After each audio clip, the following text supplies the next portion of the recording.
বাংলা অনুষ্ঠানে আপনাদের স্বাগত জানাচ্ছি। এখন শুনবেন সূরা বাকারার 284 ও 285 নম্বর আয়াতের তেলাওয়াত ও তরজমা। আউযু বিল্লাহি মিনাশ শাইতানির রাজীম। বিসমিল্লাহির রহমানির রহিম।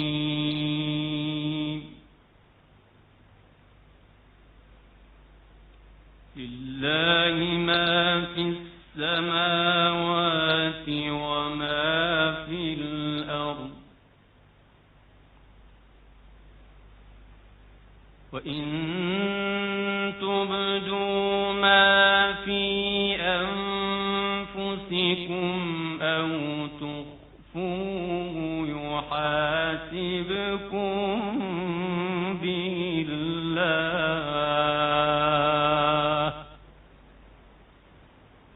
فيغفر لمن يشاء ويعذب من يشاء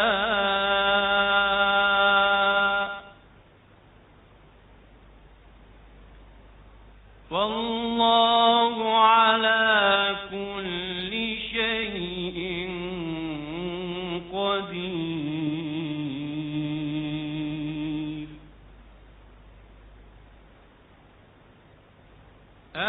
آمن الرسول بما أنزل إليه من ربه والمؤمنون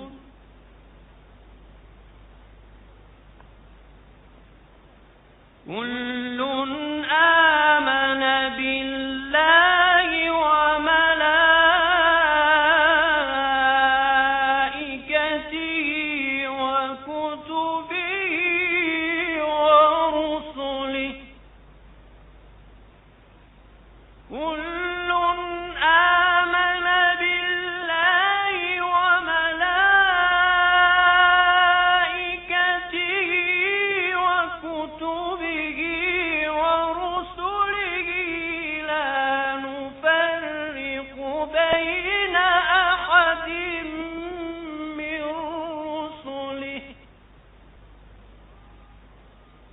وقالوا سمعنا وأطعنا غفرانك ربنا وإليك المصير.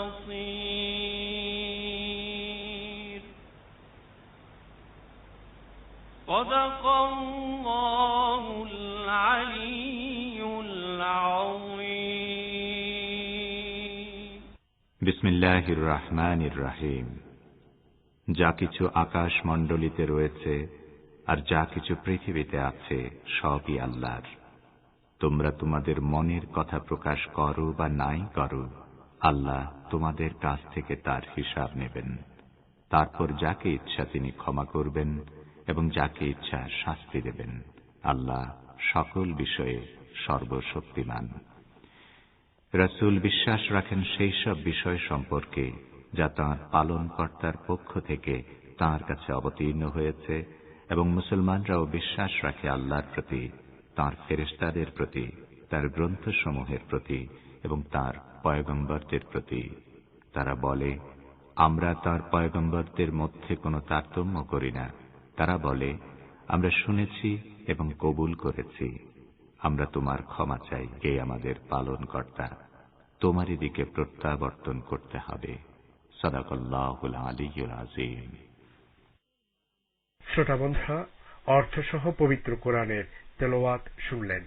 আজ সোমবার 3 জানুয়ারি, 19 পৌষ এবং ফার্সি 13 দেই।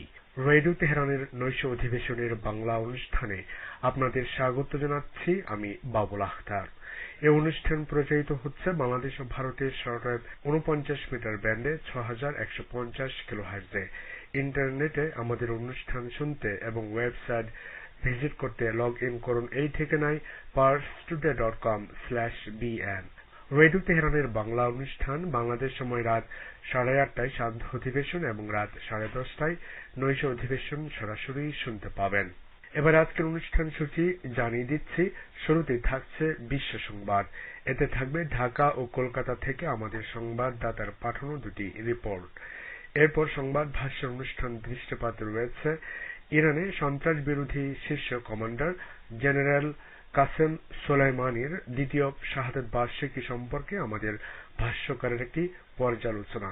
এছাড়া আগামী মার্চ এপ্রিলে আবারও করোনা ভাইরাসের সংক্রমণ বাড়তে পারে বলে বাংলাদেশের স্বাস্থ্য অধিদপ্তর যে আশঙ্কা প্রকাশ করছে সে সম্পর্কে ঢাকা থেকে আমাদের প্রতিনিধি আব্দুর রহমান খানের একটি প্রতিবেদন। সবশেষে সংক্ষিপ্ত সংবাদ, আর সময় পেলে আমাদের সঙ্গে যোগাযোগের ঠিকানাগুলো জানিয়ে দেওয়ার চেষ্টা করব। তো চলুন শোনা যাক এখনকার মতো সর্বশেষ বিশ্ব সংবাদ।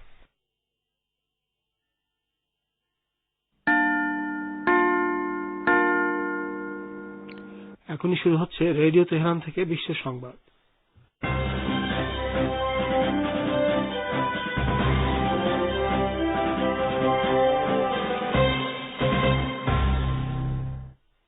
প্রথমেই প্রধান কয়েকটি সংবাদ শিরোনাম।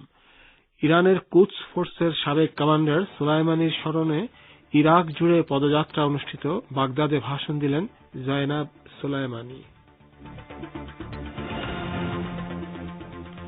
জেনারেল কাসেম সুলাইমানি সামরিক বাহিনী ও কূটনীতির মধ্যে চমৎকার সমন্বয় সাধন করেছিলেন, কুদস ফোর্সের নতুন কমান্ডারের মন্তব্য।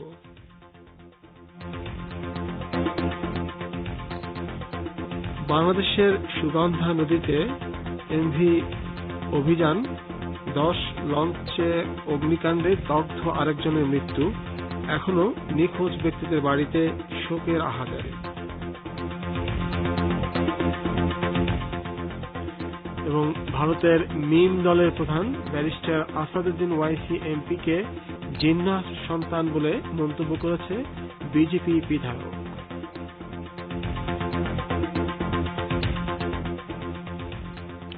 আসসালামু আলাইকুম। এতক্ষণ বিশ্ব সংবাদের প্রধান কয়েকটি শিরোনাম শুনলেন, এবারে বিস্তারিত। পরিবেশনায় রয়েছে আমি মোহাম্মদ আমির হোসাইন।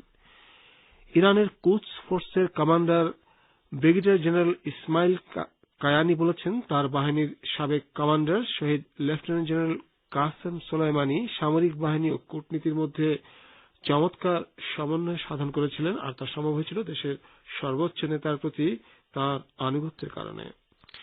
তিনি রোববার ইরানের পররাষ্ট্র মন্ত্রণালয়ের রাজনৈতিক ও আন্তর্জাতিক স্টাডিজ কেন্দ্রে জেনারেল সোলাইমানির শাহাদাতের দ্বিতীয় বার্ষিকী উপলক্ষে এক স্মরণ সভায় এই মন্তব্য করেন। কায়ানি বলেন, এ শহীদ জেনারেলের উল্লেখযোগ্য বৈশিষ্ট্য ছিল তিনি সর্বোচ্চ নেতার প্রতি আনুগত্যকে নিজের যোগ্যতা বিকাশের মাধ্যম মনে করতেন। আমরাও যদি জেনারেল সোলাইমানির পদাঙ্ক অনুসরণ করতে চাই তাহলে নেতার আনুগত্যকে শিরোধার্য বলে মনে করতে হবে। কুদস ফোর্সের কমান্ডার বলেন, শহীদ সোলাইমানি জীবনের প্রতিটি ক্ষেত্রে সবার চেয়ে অগ্রগামী ছিলেন এবং এ কারণে সেনাবাহিনী ও কূটনীতির মধ্যে সমন্বয় করতে তার জুড়ি ছিল না। ইরানের কুদস ফোর্সের সাবেক commander lieutenant general Qasem Soleimani এবং ইরাকের পপুলার মোবিলাইজেশন ইউনিটের সেকেন্ড ইন কমান্ড আবু মাহাদি আল মোহান্দিসকে পরম শ্রদ্ধায় স্মরণ করছেন ইরাকের জনগণ। সন্ত্রাসবাদ বিরোধী লড়াইয়ে এই দুই বীর কমান্ডারের শাহাদাতের দ্বিতীয় বার্ষিকীতে গতকাল ইরাক জুড়ে পদযাত্রা ও সভা সমাবেশ অনুষ্ঠিত হয়েছে। 2020 সালের 3 জানুয়ারি ইরাকের রাজধানী বাগদাদের আন্তর্জাতিক বিমানবন্দরের কাছে মার্কিন সন্ত্রাসী বাহিনী ড্রোন থেকে ক্ষেপণাস্ত্র ছুড়ে দুই কমান্ডারকে হত্যা করে। ইরাকের বিভিন্ন প্রদেশ থেকে লোকজন রাজধানী বাগদাদে আসেন, এরপর তারা একযোগে কাসেম সোলাইমানির হত্যাকাণ্ডের স্থলে যান। সেখানে তারা একটি স্মরণ সভায় যোগ দেন। এর আগে শনিবারও জেনারেল সোলাইমানি এবং আবু মাহাদির স্মরণে বাগদাদে বিশাল সভা অনুষ্ঠিত হয়। এতে যোগ দেন 10 লাখ মানুষ। স্মরণ সভা থেকে সম্মিলিত কণ্ঠে দাবি জানানো হয় যে ইরাক থেকে সমস্ত মার্কিন সেনা বহিষ্কার করতে হবে। এদিকে বাগদাদের ওই স্মরণ সভায় যোগ দিয়ে জেনারেল কাসেম সোলাইমানির মেয়ে জয়নাব সোলাইমানি বলেছেন, ইরাক থেকে সকল মার্কিন সেনা প্রত্যাহার করা হলে তার পিতাকে হারানোর বেদনা আনন্দে রূপান্তরিত হবে। জয়নাব আরো বলেন, জেনারেল সোলাইমানি ও শহীদ আল মোহান্দিসের রক্তের প্রতিশোধ নেওয়া এখন সময়ের ব্যাপার মাত্র। তিনি বলেন, জেনারেল সোলাইমানি অন্তরের অন্তঃস্থল থেকে ইরাককে ভালোবাসতেন এবং একটি শক্তিশালী ইরাক প্রতিষ্ঠার স্বপ্ন দেখতেন। অনুষ্ঠানে আবু মাহাদি আল মুহান্দিসের মেয়ে মিনারা জামাল আল মুহান্দিস আমেরিকা ও সৌদি সরকারের কাছ থেকে পিতৃহত্যার প্রতিশোধ গ্রহণের আহ্বান জানান। বাগদাদ বিমানবন্দরের কাছে জেনারেল সোলাইমানিকে হত্যার স্থানে আয়োজিত এই অনুষ্ঠানে লাখ লাখ ইরাকি নাগরিক অংশ নেন এবং সেখানে ইরান ও ইরাকের জাতীয় সঙ্গীত বাজানো হয়। আপনারা বিশ্ব সংবাদ শুনছেন রেডিও তেহরান থেকে। বাংলাদেশের দক্ষিণাঞ্চলীয় ঝালকাঠি জেলার সুগন্ধা নদীতে এমভি অভিযান 10 নামের লঞ্চে অগ্নিকাণ্ডে দগ্ধ আরেকজন চিকিৎসাধীন অবস্থায় আজ মারা গেছেন। বিস্তারিত জানাচ্ছেন ঢাকা থেকে আমাদের বিশেষ প্রতিনিধি। ঝালকাঠির সুগন্ধা নদীতে অভিযান 10 লঞ্চে অগ্নিকাণ্ডে দগ্ধ আরও একজন চিকিৎসাধীন অবস্থায় আজ সোমবার দুপুরে মারা গেছেন। রাজধানীতে শেখ হাসিনা জাতীয় বার্ন ও প্লাস্টিক সার্জারি ইনস্টিটিউটের আবাসিক চিকিৎসক SM আইয়ুব হোসেন জানিয়েছেন, মৃত ব্যক্তির নাম মোহাম্মদ রাসেল, বয়স 38 বছর। তার শরীরের 40% পুড়ে যাওয়ায় তাকে লাইফ সাপোর্টে রাখা হয়েছিল। এর আগে রোববার বিকেলে এ হাসপাতালে চিকিৎসাধীন অবস্থায় মারা যায় 8 বছরের শিশু তামিম হাসান। তার 5 বছরের বোন মাহিনুর ঢাকায় আসার পথেই মারা গিয়েছিল। তাদের মা জেসমিন আক্তার এখনো হাসপাতালে ভর্তি। দুর্ঘটনার সময় জেসমিন ছিলেন অন্তঃসত্ত্বা। গর্ভের সন্তানকেও তিনি হারিয়েছেন। উল্লেখ্য, গত 23 ডিসেম্বর রাতে ঢাকা থেকে বরগুনা যাওয়ার পথে ঝালকাঠির সুগন্ধা নদীতে চলন্ত অবস্থায় অভিযান 10 লঞ্চে আগুন লেগে যায়। অনেকে নদীতে লাফিয়ে প্রাণ বাঁচাতে পারলেও কেবিনে থাকা অধিকাংশ যাত্রী জীবন্ত দগ্ধ হন। এ দুর্ঘটনায় এ পর্যন্ত 43 জনের মরদেহ উদ্ধার করা হয়েছে। দগ্ধ বা আহত হয়েছেন শতাধিক। তাদের মধ্যে 12 জন এখনো বার্ন ইনস্টিটিউটে চিকিৎসাধীন বলে জানিয়েছেন ডক্টর আইয়ুব হোসেন। এদিকে লঞ্চ দুর্ঘটনার 10 দিন পার হলেও এখনো সন্ধান মেলেনি 31 জন নিখোঁজ যাত্রীর। তাদের বাড়িতে শোকের ছায়া, আহাজারি আর বিলাপে ভারী হয়ে রয়েছে পরিবেশ। এই ঘটনায় এ পর্যন্ত 3টি মামলা হয়েছে। লঞ্চের মালিক হামজাল শেখ ইতিমধ্যেই গ্রেপ্তার হয়েছে। এছাড়া মাস্টার ইনচার্জ রিয়াজ শিকদার ও দ্বিতীয় মাস্টার খলিলুর রহমান, চালক মাসুম বিল্লাহ এবং আবুল কালাম আদালতে আত্মসমর্পণ করেছে। Abdur Rahman Khan, radio Tehran, Dhaka. ভারতে প্রাণঘাতী করোনা ভাইরাস ছড়িয়ে পড়ার গতি বৃদ্ধি পেয়েছে। গত 6 দিনে 1,23,191টি নয়া সংক্রমণের ঘটনা ঘটেছে। এদিকে পশ্চিমবঙ্গে সরকারের গাফিলতির কারণে করোনায় আক্রান্ত ও মৃতের সংখ্যা বাড়ছে বলে বিজেপির সর্বভারতীয় সহসভাপতি দিলীপ ঘোষ যে অভিযোগ করেছেন তা নাকচ করে দিয়েছেন তৃণমূল নেতা শান্তনু সেন।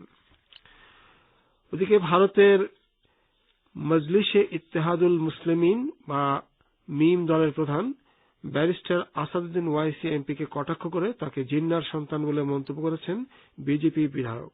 বিস্তারিত জানাচ্ছেন কলকাতা থেকে আমাদের প্রতিনিধি। ভারতের মজলিসে ইত্তেহাদুল মুসলিমিন বা মিম প্রধান ব্যারিস্টার আসাদুদ্দিন ওয়াইসি এমপিকে কটাক্ষ করে তাকে জিন্নাহর সন্তান বলে মন্তব্য করেছেন বিজেপি বিধায়ক সুরেন্দ্র সিং।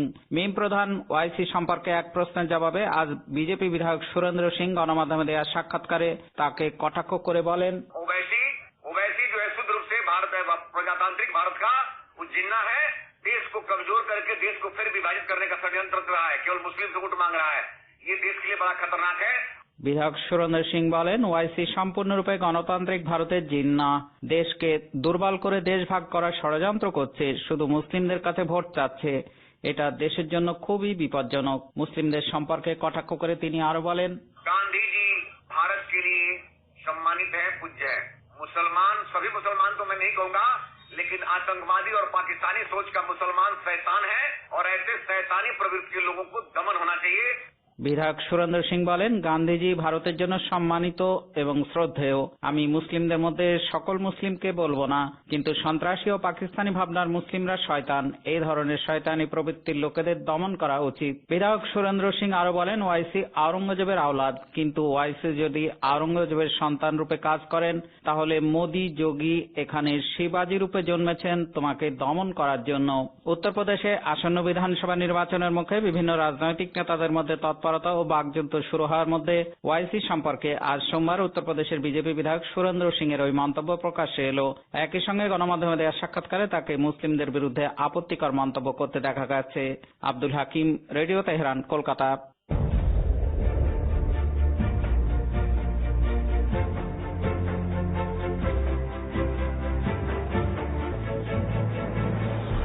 রেডিও তেহরান, খবরের সঙ্গে 24 ঘন্টা।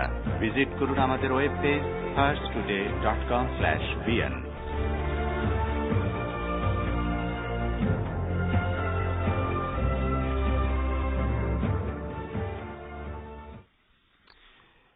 ফিরে আসছি সংবাদে।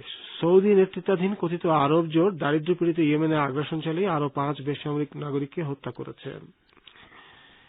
সৌদি জোটের বর্বরতা সম্পর্কে ইয়েমেনের ওয়াকফ সংস্থা জানিয়েছে, এ পর্যন্ত আরব জোট ইয়েমেনের শত শত মসজিদ ধ্বংস করেছে। সংস্থাটি বলেছে, ইয়েমেনের প্রাচীন ও ঐতিহাসিক স্থাপনাগুলো ধ্বংসের মধ্য দিয়ে ইয়েমেনের জনগণের প্রতি সৌদি জোটের প্রচন্ড ঘৃণার বিষয়টি পরিষ্কার হয়। এদিকে সংযুক্ত আরব আমিরাতের একটি সামরিক কার্গো জাহাজ আটক করেছে ইয়েমেনের হুথি আনসারুল্লাহ আন্দোলন সমর্থিত নৌবাহিনী। সুদানের প্রধানমন্ত্রী আব্দুল্লাহ হামদুক পদত্যাগের ঘোষণা দিয়েছেন। দেশটিতে যখন রাজনৈতিক অচলাবস্থা বিরাজ করছে এবং দেশ জুড়ে বিক্ষোভ ও প্রতিবাদ ও সমাবেশ হচ্ছে, তখন তিনি পদত্যাগের ঘোষণা দিলেন। এর আগে সুদানের জান্তা সরকার তাকে বন্দী করেছিল এবং বন্দীদের থেকে মুক্তি দিয়ে ক্ষমতায় পুনর্বহালের 2 মাসের মাথায় এসে তিনি নিজেই পদত্যাগের ঘোষণা দেন। রোববার শেষবেলায় টেলিভিশন দেয়া ভাষণের মাধ্যমে হামদুক পদত্যাগের ঘোষণা দেন। মার্কিন প্রেসিডেন্ট জো বাইডেন আবারও বলেছেন, রাশিয়া যদি ইউক্রেনে সামরিক অভিযান চালায় তাহলে আমেরিকা চূড়ান্ত জবাব দেবেন। রোববার ইউক্রেনের প্রেসিডেন্ট ভলোদিমির জেলেনস্কির সঙ্গে টেলিফোন সংলাপে এই প্রতিশ্রুতি ব্যক্ত করেন বাইডেন। হোয়াইট হাউসের মুখপাত্র জেন সাকি এক বিবৃতিতে জো বাইডেনের প্রতিশ্রুতির কথা তুলে ধরেছেন। আর এরই সঙ্গে শেষ করছি আপাতত বিশ্ব সংবাদ।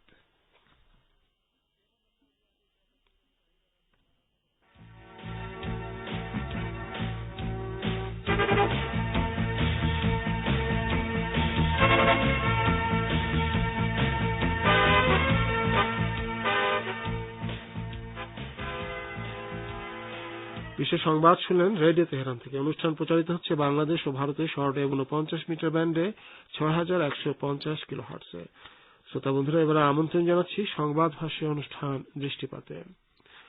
আজ ইরানের ইসলামী বিপ্লবী গার্ড বাহিনী বা আইআরজিসির কুদস ব্রিগেডের প্রধান জেনারেল কাসেম সুলাইমানির 2য় শাহাদাত বার্ষিকী। এ সম্পর্কে এখন শুনুন আমাদের ভাষ্যকারের একটি পর্যালোচনা। পড়ে শোনাচ্ছেন রেজওয়ান হোসেন। আজ ইরানের সন্ত্রাস বিরোধী শীর্ষ কমান্ডার এবং ইসলামী বিপ্লবী গার্ড বাহিনী বা আইআরজিসির কুদস ব্রিগেডের প্রধান জেনারেল কাসেম সুলাইমানির 2য় শাহাদাত বার্ষিকী। 2020 সালের 3 জানুয়ারি তিনি মার্কিন সেনাদের ড্রোন হামলায় বাগদাদ আন্তর্জাতিক বিমানবন্দরে শহীদ হয়েছিলেন। তিনি ছাড়াও ইরাকের জনপ্রিয় স্বেচ্ছাসেবী সংগঠন হাশদ শাবির উপপ্রধান আবু মাহদি আল মোহান্দেস ও তার সহযোগীরা ঘটনাস্থলেই শহীদ হন। ইসরায়েল ও মার্কিন কর্মকর্তারা ভেবেছিলেন মধ্যপ্রাচ্যে প্রতিরোধ যোদ্ধাদের সবচেয়ে গুরুত্বপূর্ণ কমান্ডারকে হত্যার মাধ্যমে তাদের অগ্রযাত্রাকে থামিয়ে দেয়া যাবে, কিন্তু গত 2 বছরের ঘটনাবলিতে শত্রুদের এ ধারণা ভুল প্রমাণিত হয়েছে। এমনকি তারা সোলাইমানির চিন্তা বিশ্বাস সম্পর্কেও ভুল ধারণা পোষণ করত। সোলাইমানির শাহাদাতে এটাই প্রমাণিত হয়েছে যে তিনি ছিলেন সমগ্র এই অঞ্চলে প্রতিরোধের মূল নায়ক এবং দখলদার ইসরায়েল ও সাম্রাজ্যবাদ বিরোধী চেতনার প্রতীক।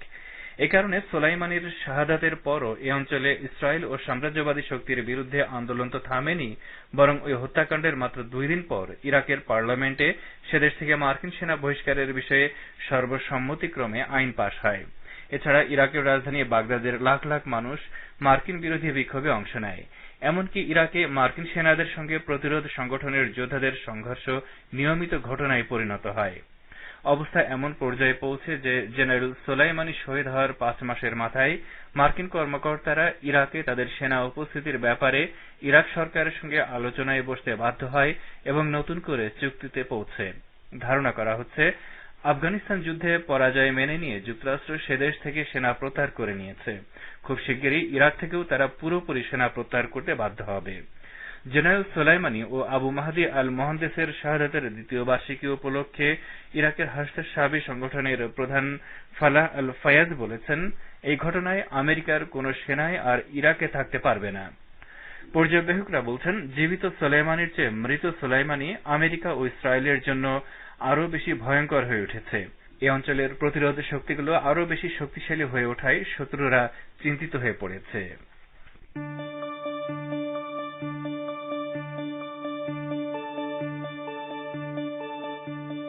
আপনারা রেডিও তেহরানের অনুষ্ঠান শুনছেন সরাসরি তেহরান স্টুডিও থেকে। ইন্টারনেটে আমাদের অনুষ্ঠান প্রতিদিন শুনুন এই ঠিকানায় parstoday.com/pl। ফেসবুক লাইভে যোগ দিন এই ঠিকানায় facebook.com/Radio Tehran BN। আমাদের কাছে ইমেল করার ঠিকানা radioteheran1982@gmail.com। ফিরে আসছে দৃষ্টিপাতে। এবারে দৃষ্টি দেব বাংলাদেশের দিকে। আগামী মার্চ এপ্রিলে আবারও করোনা ভাইরাসের সংক্রমণ বাড়তে পারে বলে আশঙ্কা প্রকাশ করেছেন বাংলাদেশের স্বাস্থ্য অধিদপ্তরের মহাপরিচালক অধ্যাপক ডক্টর ABM খুরশিদ আলম। এ সম্পর্কে সংশ্লিষ্ট মহলের প্রতিক্রিয়া সহ প্রতিবেদন পাঠিয়েছেন ঢাকা থেকে আমাদের বিশেষ প্রতিনিধি। আগামী মার্চ এপ্রিলে বাংলাদেশে আবারও করোনা ভাইরাসের সংক্রমণ বাড়তে পারে বলে আশঙ্কা করছে স্বাস্থ্য অধিদপ্তর। এই আশঙ্কা থেকে এ মাসের মধ্যেই হাসপাতালগুলোকে পুরোপুরি প্রস্তুত করার লক্ষ্য নিয়ে কাজ করছে স্বাস্থ্য অধিদপ্তর। আজ সোমবার দুপুরে হেলথ রিপোর্টার্স ফোরামের একটি প্রতিনিধি দলের সঙ্গে মতবিনিময়ে স্বাস্থ্য অধিদপ্তরের মহাপরিচালক অধ্যাপক ডাক্তার ABM খুরশিদ আলম এসব কথা বলেন। তিনি বলেন, এ পর্যন্ত করোনা ভাইরাসের সংক্রমণ অনেকটাই নিয়ন্ত্রণে এসেছে, তবে আসছে মার্চ এপ্রিলে সংক্রমণ আবার বাড়তে পারে।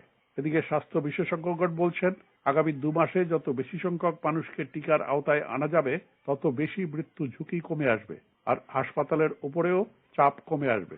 যেভাবে আমরা দেখছি তাতে মনে হচ্ছে আগামী মার্চ পর্যন্ত, অর্থাৎ আমাদের হাতে জানুয়ারি ফেব্রুয়ারি, এই 2 মাসে এই ব্যাপ্তিটা আরো বাড়ার সম্ভাবনা থেকে যাবে। এই 2-3 মাসে আমরা যত টিকার কাভারেজ বাড়াবো, যত সুরক্ষা বাড়াবো, আমাদের ঝুঁকিটা যাতে কমে আসবে এবং আমাদের ধরেন হাসপাতালে ভর্তি বলেন বা মৃত্যু বলেন সেটাও আনুপাতিক হারে। করোনা বিষয়ক সেবা প্রস্তুতি প্রসঙ্গে স্বাস্থ্য অধিদপ্তরের মহাপরিচালক জানিয়েছেন, জেলা পর্যায়ের হাসপাতালগুলোতে 10 শয্যার নিবিড় পরিচর্যা কেন্দ্র বা ICU প্রস্তুত রাখার লক্ষ্য রয়েছে। এছাড়া প্রতিটি হাসপাতালে সেন্ট্রাল অক্সিজেন লাইন পরিপূর্ণভাবে স্থাপন করা হবে আর জানুয়ারির মধ্যেই এসব কাজ সম্পন্ন করার পরিকল্পনা রয়েছে।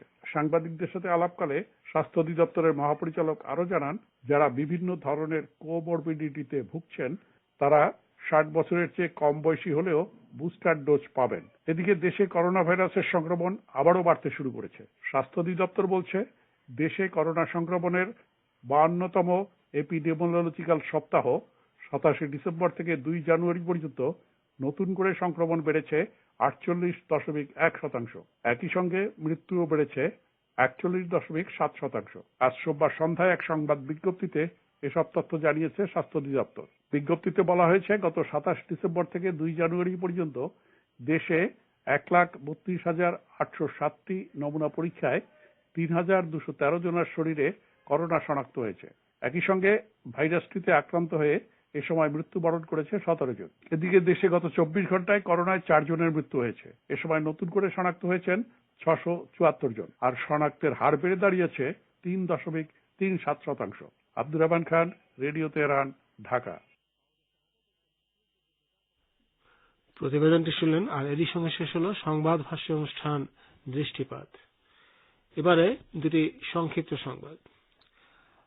আফগানিস্তানের সাবেক আশরাফ গনি সরকারের প্রতিরক্ষামন্ত্রী জেনারেল বিসমিল্লাহ মোহাম্মদী বলেছেন, প্রেসিডেন্ট গনির দেশ ছেড়ে পালিয়ে যাওয়ার ব্যাপারে তিনি কিছুই জানতেন না। গত বছরের 15 আগস্ট তালেবানের হাতে কাবুলের পতনের মুহূর্তে আশরাফ গনি দেশ ত্যাগ করেন এবং সেই ঘটনা সম্পর্কে এই প্রথম মুখ খুললেন গনির প্রতিরক্ষামন্ত্রী। 2021 সালের আগস্ট মাসে তালেবানের ক্ষমতা দখলের পর কাবুল বিমানবন্দরে ভয়াবহ বোমা হামলার মূল পরিকল্পনাকারীকে তালেবান মুক্ত করে দিয়েছে বলে আমেরিকা যে অভিযোগ করেছে তা নাকচ করে দিয়েছে অন্তর্বর্তী তালেবান সরকার। তালেবানের উপমুখপাত্র বেলাল কারমি এক বার্তায় বলেছেন, 2021 সালের 26 আগস্ট কাবুল বিমানবন্দরে ভয়াবহ সন্ত্রাসী হামলার মূল পরিকল্পনাকারীকে বাগরাম কারাগার থেকে ছেড়ে দেওয়া হয়েছে বলে যে দাবি করা হয়েছে তার কোনো ভিত্তি নেই। এবারে আমাদের সঙ্গে যোগাযোগের ঠিকানা জানিয়ে দেব, মাফ করবেন। এবারে বিশ্ব সংবাদের প্রধান কয়েকটি শিরোনাম আবারও জানিয়ে দিচ্ছি। ইরানের কুদস ফোর্সের সাবেক কমান্ডার সোলাইমানির স্মরণে ইরাক জুড়ে পদযাত্রা অনুষ্ঠিত, বাগদাদে ভাষণ দিলেন Zainab Soleimani. General Qasem Soleimani সামরিক বাহিনী ও কূটনীতির মধ্যে চমৎকার সমন্বয় সাধন করেছিলেন, কুদস ফোর্সের নতুন কমান্ডারের মন্তব্য। বাংলাদেশের সুগন্ধা নদীতে এমভি অভিযান 10 নামক লঞ্চে অগ্নিকাণ্ডে দগ্ধ আরেকজনের মৃত্যু, এখনো নিখোঁজ ব্যক্তিদের বাড়িতে শোকের আহাজারি। এবং ভারতে মিম দলের প্রধান ব্যারিস্টার আসাদুদ্দিন ওয়াইসি এমপিকে জিন্নার সন্তান বলে মন্তব্য করেছেন বিজেপি বিধায়ক। এবারে আমাদের সঙ্গে যোগাযোগের ঠিকানা। আমাদের সঙ্গে সরাসরি যোগাযোগের ঠিকানা Bangla programme, radio Tehran, post box number 6767, Tehran 19395, Islamic republic of Iran. বাংলাদেশে আমাদের ঠিকানা বাংলা অনুষ্ঠান, radio Tehran, GPO box number 4002, Dhaka 1000 Bangladesh. আর ভারতে আমাদের ঠিকানা Bangla programme, radio Tehran, post box number 4222, New Delhi 110048, India. আর আমাদের ফ্যাক্স নাম্বার হচ্ছে 00982122053273। আমাদের কাছে ইমেইল করার ঠিকানা radio tehran1982@gmail.com। আজ এ পর্যন্তই। খোদা হাফিজ।